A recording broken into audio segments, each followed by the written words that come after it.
নমস্কাৰ, যিসকলে SSDF পলিটেকনিকত admission লোৱাৰ বাবে যিটো জইন লেটাৰ এণ্ট্ৰি আছে সেইটোৰ মাধ্যমে ITI ষ্টুডেণ্ট যিসকলে এপ্লাই কৰিছিলে তেওঁলোকৰ ইতিমধ্যে লিষ্টটো আহি গৈছে। তেওঁলোকে এই লিষ্টৰ যদি নামটো আছে তেওঁলোকে কিন্তু ডাইৰেক্টলি এডমিশ্যন ল'ব পাৰিব। তো এই লিষ্টটো আপোনাৰ নাম আছে নে নাই, আপুনি যদি এপ্লাই কৰিছিলে তেনেহ'লে আপুনি চেক কৰিব পাৰিব।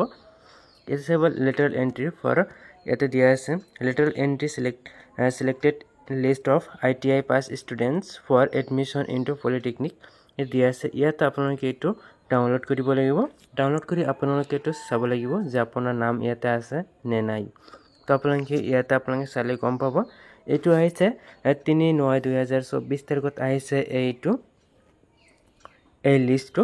আপোনালোকে এইখিনি চালে আপোনালোকে বুজি পাব যে for admission into the state polytechnics of Assam by the ITI passed students ইয়াত through lateral entry for the session 2024-25। তো ইয়াতে কিন্তু এইখিনি কথা উল্লেখ কৰিছে আৰু এইখিনি আপোনালোকে বুজি পাইছে যে কি উল্লেখ কৰিছে। তো ইয়াতে আপোনালোকে কেনেকৈ লিখিব AICTE। তো ইয়াতে আপোনালোকে ইয়াতে চাওক, প্ৰথম ইয়াতে ভাগ কৰি দিয়া আছে। প্ৰথমটো ব্ৰাঞ্চ ইয়াতে দিয়া আছে চিভিল ব্ৰাঞ্চ। তো চিভিল ব্ৰাঞ্চ প্ৰথম ইয়াতে ষ্টুডেণ্টৰ নামটো দিয়া আছে, কাষ্টটো দিয়া আছে, ইয়াতে এলটেড ইনষ্টিটিউট এইটো দিয়া আছে, ইয়াতে প্ৰিফাৰেঞ্চটো দিয়া আছে, কিমান নম্বৰ প্ৰিফাৰেঞ্চত পাই গৈছে, আৰু ৰিমাৰ্কছত কিছুমানৰ হয়তো ডকুমেণ্টছ নাই, PRC নাই, NCL নাই, তেওঁলোকে কিন্তু এই ৰিমাৰ্কছত লিখা আছে। তো আপোনাৰ এইটো চাব আপোনাৰ ক'ত আছে, নামটো আছে নে নাই, ৰিমাৰ্কছত কিবা লিখা আছে নে নাই, এইটো আপোনালোকে চাব। প্ৰথমতে দিয়া আছে ইয়াতে চাওক এজন ষ্টুডেণ্টৰ নাম দিয়া আছে, এইবিলাক ষ্টুডেণ্টৰ নাম দিয়া আছে UR, ইয়াতে POWI যোৰহাট এইবিলাক আছে। এইটো Tinsukia polytechnic, Assam engineering, Golaghat Assam engineering institute এনে কিন্তু দিয়া আছে। তো আপোনালোকে চেম যদি চিভিল আৰু বেলেগ যদি আপোনালোকে ব্ৰাঞ্চ দিছিলে সেইটো আপোনালোকে চাব পাৰিব।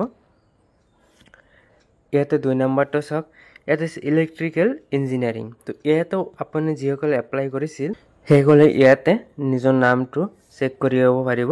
ইয়াতে নাম, কাষ্ট, ইয়াতে কলেজৰ নাম, ইয়াতে প্ৰিফাৰেঞ্চ, আৰু ইয়াতে চাওক এটা দিয়া আছে ইয়াতে শিখা ৰাণী দেৱী। ইয়াতে চাওক তেওঁৰ কিন্তু কি কৰিছিলে PRCটো নাই, PRCটো দিব দিছে। তো আপোনাৰ এটা যদি আপুনি কৰিছিলে আপুনি এইটো চেক কৰিব পাৰিব। ইয়াতে গোটেইখিনি দিয়া আছে। ইয়াতে চাওক কিছুমানৰ PRCটো নাই, তো এনেকৈ কিন্তু এইটো লিখা আছে 30 দিনৰ ভিতৰত কিন্তু এইটো দিব লাগিব ফ্ৰম এডমিশ্যন যিদিনা হ'ব তাৰ পৰা 30 দিনৰ ভিতৰত এইটো দিব লাগিব। তো এইখিনি কিন্তু এনেকৈ কিন্তু দিয়া আছে, বহুত ষ্টুডেণ্টৰ নাম ইয়াতে আছে। তো আপোনালোকে চাব পাৰিব। এইটো চাওক মেকানিকেল ইঞ্জিনিয়াৰিং, এইটো মেকানিকেল ইঞ্জিনিয়াৰিং, আৰু বেলেগ আৰু দিয়া আছে, ব্ৰাঞ্চবিলাক বেলেগকৈ দিয়া আছে। ইয়াতে গোটেইখিনি আপুনি যদি এপ্লাই কৰিছিল আপুনি এবাৰ চাব পাৰিব ইয়াতে। তো গোটেইখিনি ইয়াতে দিয়াই আছে, আপোনাৰ জাষ্ট এবাৰ চেক কৰিব লাগে যে আপোনাৰ নামটো আছে নে নাই। তো গোটেইখিনি আপোনালোকে বহুতকেইটা হয়, তো আপোনালোকে এনেকৈ চেক কৰিলে সকলোখিনি আপোনালোকে বুজি পাব।